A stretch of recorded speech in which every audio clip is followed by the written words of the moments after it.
My name is Curtis Homer Harrison.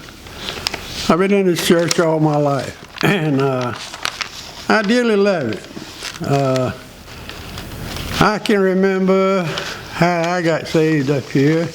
That pew right up there on the front, on the left, there was a bunch of us teenagers that come forth that night, and I think it was during revival with W.C. Byrne preaching.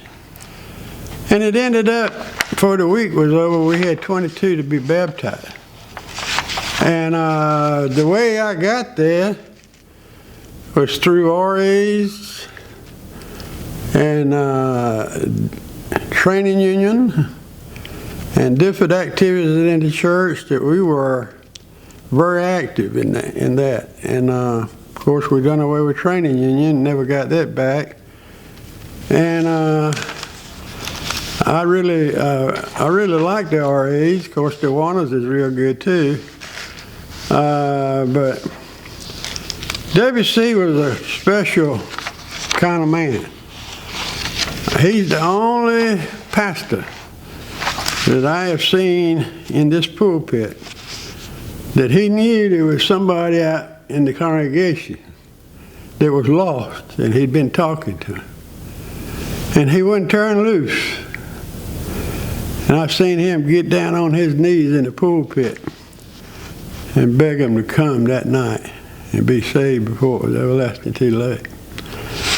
It's just kind of a memory that stuck in my head. Now, Stony Hill, we go back a long ways.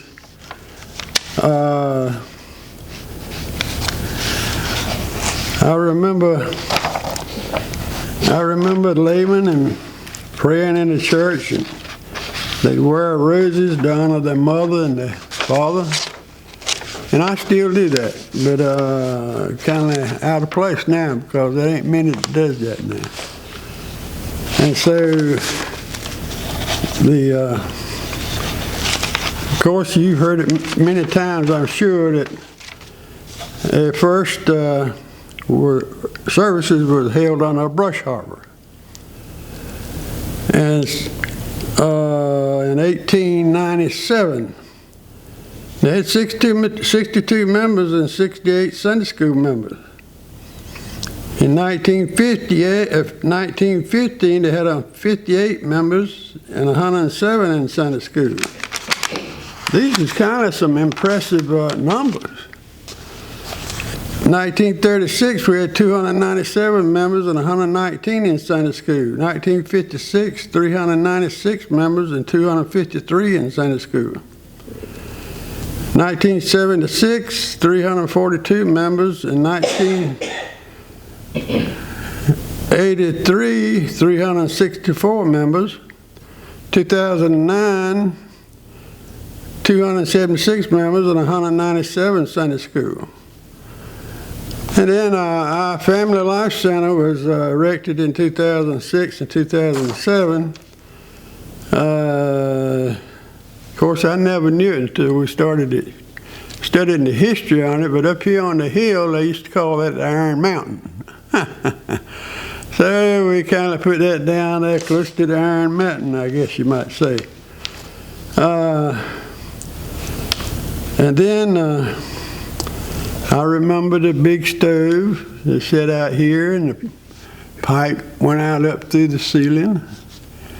And I remember coming in and getting around that heater to get warm. And for Sunday school, we had a little bell that sat on the piano. We're supposed to still have it here somewhere. It sat on the piano so that the superintendent could ring it when classes was over. And all our classes, you see, a lot of these people come from way back. They know how to appreciate a Sunday school room. Because our Sunday school rooms was behind a curtain. Over there, and over there, and over there, and back here. And I believe we had one back in the back. Only a curtain drawed in between us. So we used to have some folding doors over here. That was a bit of improvement because you could pull them folding doors and have a pretty nice room. And then we built 3 Sunday school rooms on the back. A lot of the church members participated in building that and done a lot of work. And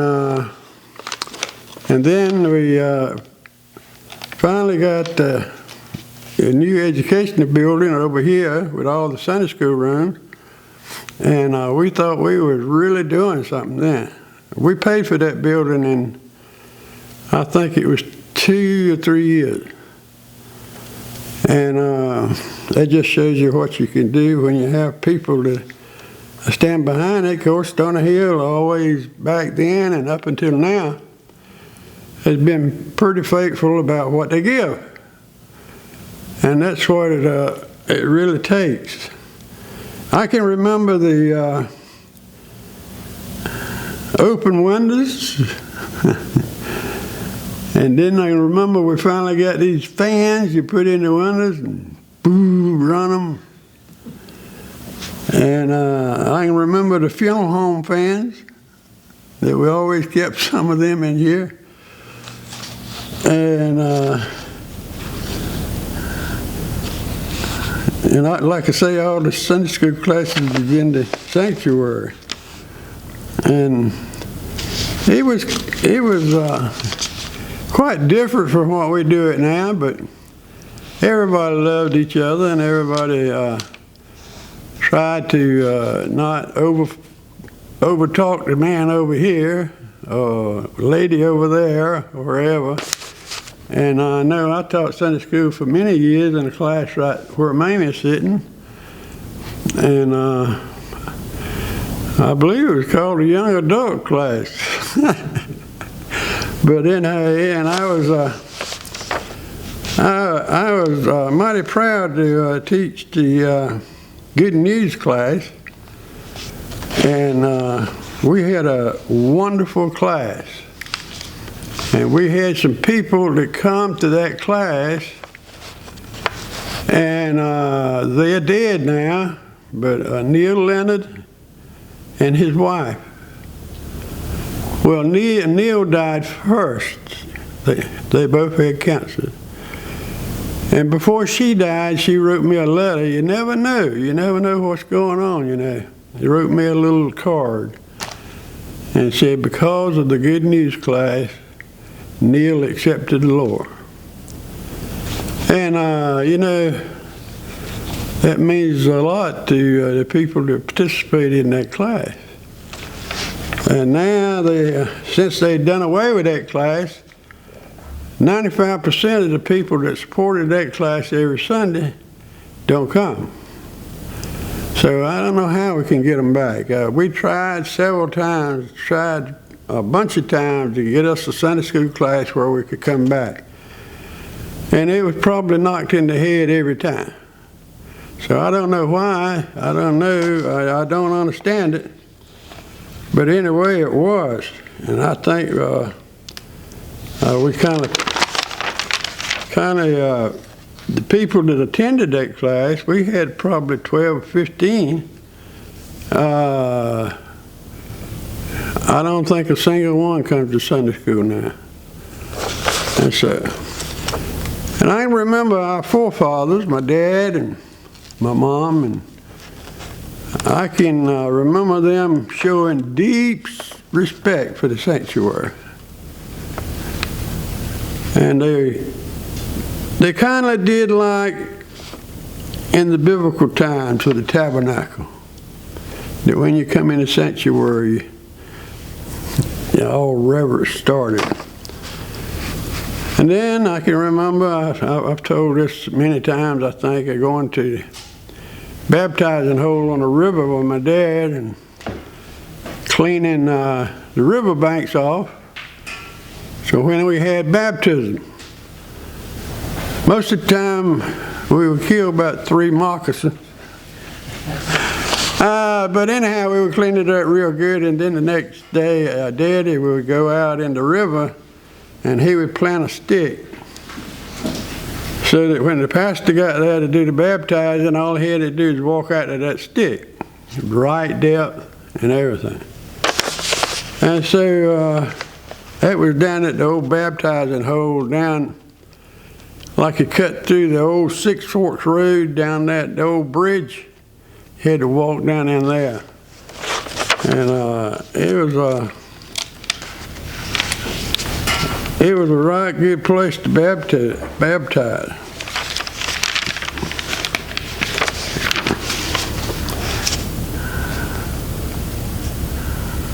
I appreciate my heritage, and I appreciate, as I look back all of it, I still think a major thing that we need, I put my name on top of the list, major thing that we need to do better at is to get to know all the people in our church as close friends like we did in the old time. I think that would be a big plus for us. You know, I've told you once or twice that we had 2 congregations down there. And I believe this would be a major accomplishment if we could pull that off. And it's all our responsibilities. And like I say, I'd put my name on top of the list. I try to get to know most of them down there, but then, don't you? Oh, I better not say it because it's on camera. What ways do you think that we could get to know each other better? What could we do something that would help facilitate that? Yeah, I think we could do, first step I think we could do is the services that we attend, that we try to make a good step on that while we're there.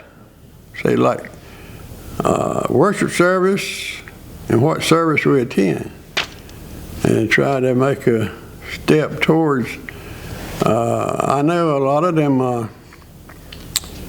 seminary boys, I've got to know them pretty good. And so, you know, they don't hesitate to come over there and speak to me and all this and carry on a little bit. And I think it's nice that way. But, well, all churches, I'm sure, can make an improvement. Do you, let me ask, you did answer it a bit, but just a little, remind me, or talk to me just for a couple minutes about the people that you think made a big impact on you as church members. As church members? Yeah, church members who've had a big impact on you, maybe when you were a boy. Maybe, yeah. Well, I think several pastors, as Aubrey Patterson, Todd Haynes, and W.C. Barham, had a big impact on me as a young boy. And of course, I don't want to be prejudiced, but I had several uncles that were Daddy's brothers that had an impact on me. And then, of course, Daddy always had an impact on me. And so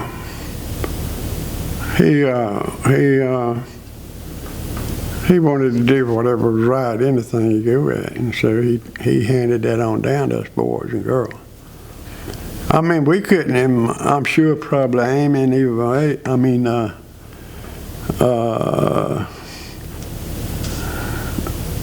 them 2 ladies sitting over there, Mamie and Eva May. I'm sure they would say the same thing, is that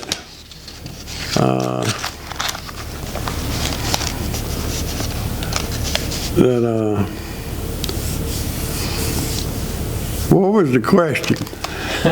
People that had an impact on you in the church, just members of the church. Yeah. Had impact on you. How did they have an impact? Yeah, I had them that I mentioned, and also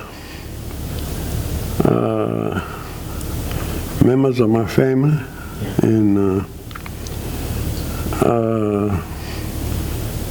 there's a bunch of people that had an impact on me. A lot of my aunts and uncles, and the preachers I mentioned, If people will stand together, they can do most anything they want to. If they stick together, they can do what, no matter the size of the numbers.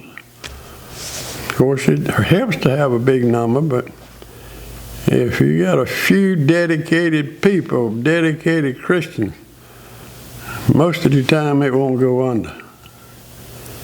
And so, yeah,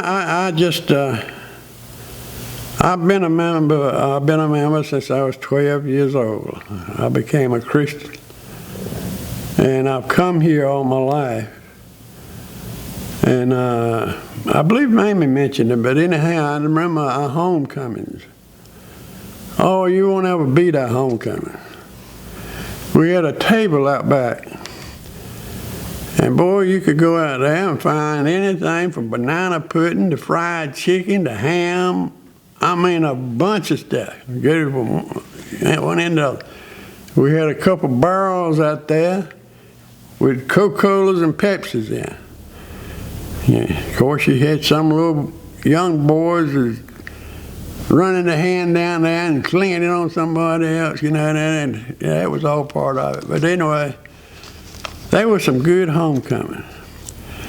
And I don't guess you could do it today because everybody, before we quit, people started charging. But we used to have, at the homecoming, we would come back into church and we had 2 or 3 almost professional groups to sing.